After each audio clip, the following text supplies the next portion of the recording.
Assalamu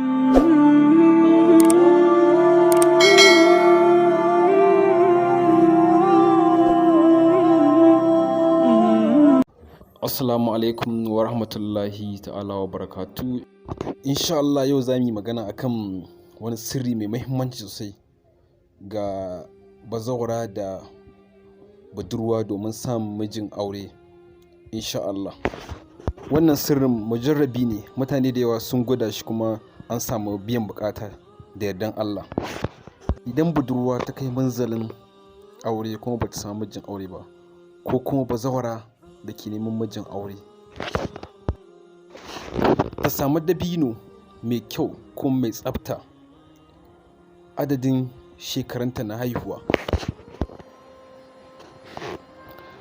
sai a ware kowane shekaran ta na haihuwa dabino ƙwaya 12. Misali, ku kalli allon bidiyon ku, kaga za a ce shekaranta a misali 20, kaga za a ce 12 so 20 zai baka 440, ko kuma ka ce 12 times 20 shine zai baka adadin. Kaga kenan za a sama dabino guda ƙwara 240 kenan idan adadin shekaranta 20 ne. Wannan misali ne, ya danganta da yanayin shekarun duk wanda zai yi abun. Sai a haɗa dabinon waje ɗaya, sannan a yi alwala, sannan kuma a zauna wuri mai tsafta, sannan kuma wurin da babu hayaniyan jama'a ko mutane. Nan sai a tasa dabinon gaba, a karanta suratul fatahi, sannan sai kuma a karanta suratul yasin da iza ja'a. Sannan sai a ɗaga hannu a roƙi Allah cewa, ya Allah ka kawo wa wance ko wane mijin aure.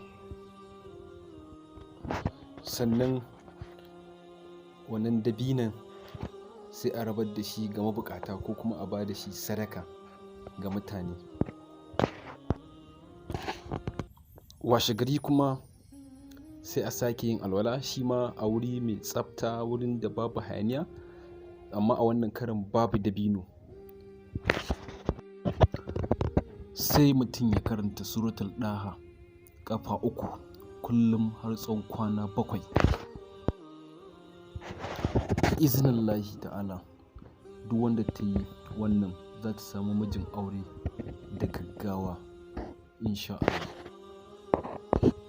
Wannan fa'idan mutane da dama sun kwatanta ta kuma sun ga biyan bukata da gaggawa. Yau sannan dan Allah muna roƙon, idan farkon zuwanka ne wannan channel ɗin namu, da Allah da ka daure ka danna mana subscribe, ka danna mana alamar liking, sannan kuma in kana da wani tambaya insha Allah kana iya yin comment da comment section a ƙasan wannan bidiyon insha Allah. Yauwa, ƙarin haske, wannan ba lallai sai iyaye sun yi ma yarinya ba, ita ma yarinya da kanta za ta iya yi ma kanta, sannan kuma za a yi duka biyun, iyaye za su iya yi, sannan ita ma yarinya za ta iya kuma ita ma ta yi a lokaci guda, insha Allah.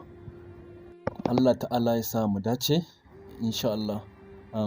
Masu tambaya bismillah, insha Allah kuna iya yin comment a wurin comment box na wannan ƙasan YouTube ɗin, insha Allah, domin ta haka za mu dinga ansa tambayoyinku insha Allah ta nan. Mun gode, Allah ya saka muku da alheri.